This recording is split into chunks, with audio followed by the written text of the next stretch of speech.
I remember the last time I saw my dad.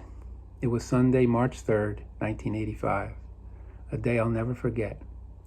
Fatima and I had been married just a little less than 2 years, and what was special about these early years of our marriage was that despite our new life together, we were still able to spend time with my mom and dad.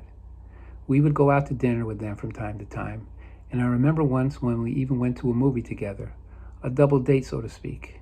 We genuinely enjoyed each other's company. And I loved Sundays. They were special. We would go over for dinner and then spend the evening together. I felt really blessed to have such a close bond with my parents at this stage in my life.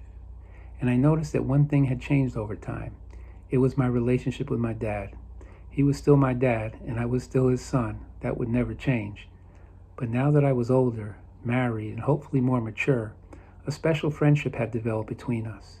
It was something I will always remember fondly. I only wish I had more time with him to enjoy it. The last Sunday we spent together began pretty much like all the others.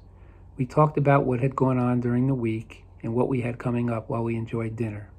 It was a nice conversation and a nice way to end the weekend.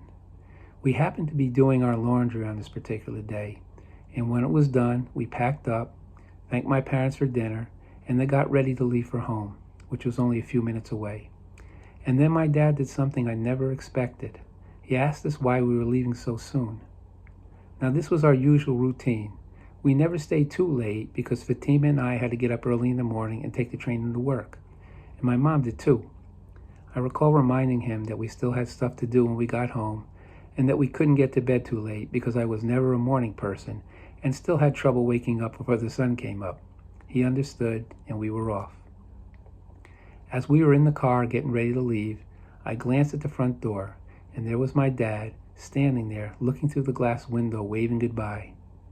I was caught off guard by this because in all my time there, I never remember him doing that before. Mom, yes, but Dad, no. He would usually be already on his way upstairs to settle in for the evening, but for some reason, this time he decided to stay and watch us leave.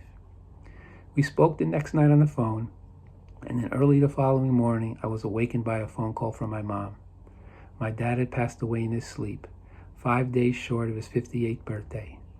That was March 5th, 1985, 40 years ago today. I can still remember the numbness I felt that morning, wondering whether this had really happened and hoping that it was just a bad dream. And then my mind went right back to Sunday night, seeing my dad waving goodbye from the front door, what turned out to be the final goodbye. I still wonder today if somehow he knew that this would be the last time we would be together. I love my dad. I learned so much from him. Not by his words. He wasn't much for giving advice, but by the way he lived his life. Like most of us, he had his struggles, and there were times when he hit rock bottom. But he never quit. Every time life knocked him down, he found a way to pick himself up and try again. Seeing my dad overcome life's challenges, some that seemed to be unconquerable, left a lasting impression on me. So much so that whenever I'm confronted with times that often seem overwhelming, I draw strength from the memory of the example he set so many years ago. So Dad, thank you for everything. I am so proud of you, and you will always be my hero. And while I miss you and Mom so much, I look forward to the day when we will all be together again.